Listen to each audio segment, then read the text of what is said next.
అందరికీ నమస్కారం.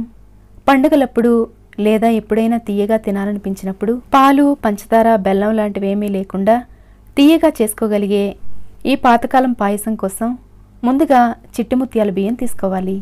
చిట్టుముత్యాల బియ్యానికి మంచి అరోమా ఉంటుంది కాబట్టి పాయసం మంచి ఫ్లేవర్తో చాలా రుచిగా ఉంటుంది. ఇవి లేనట్లయితే రెగ్యులర్గా వాడుకునే రైసే వాడుకోవచ్చు.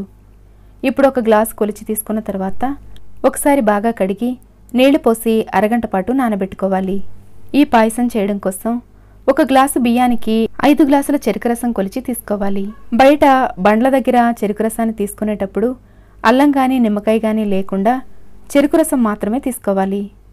ఇప్పుడు దీన్ని అన్నం వండుకోవడానికి అనుకూలంగా ఉండే కడాయిలో వేసుకొని మంట మీడియం ఫ్లేమ్లో ఉంచి ఈ రసాన్ని మరగనివ్వాలి. చెరుకు రసం మరగడం స్టార్ట్ అయిన తర్వాత పైన ఇలా నురగలాగా తేరుకున్న దీన్నంతటినీ జాగ్రత్తగా తీసేయాలి.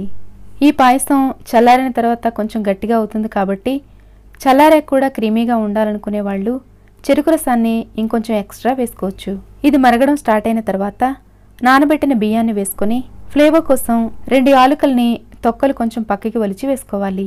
అలాగే యాలకులతో పాటు చిన్న దాల్చిన చెక్క కూడా వేసి అన్నం ఒకసారి కలిపి మూత పెట్టి మంట లో ఫ్లేమ్లోకి టర్న్ చేసి నెమ్మదిగా ఉడకనివ్వాలి.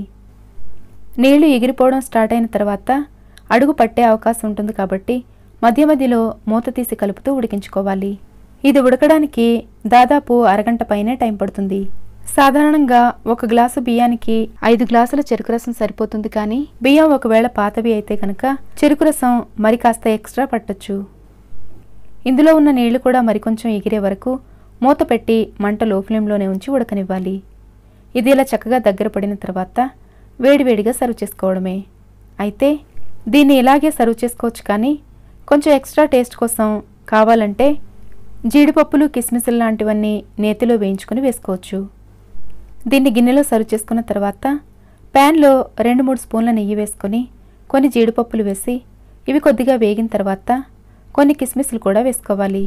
అయితే కిస్మిస్లు వేసుకునేటప్పుడు చేదుగా ఉండేవి కానీ తాలువు కానీ లేకుండా చూసుకోవాలి.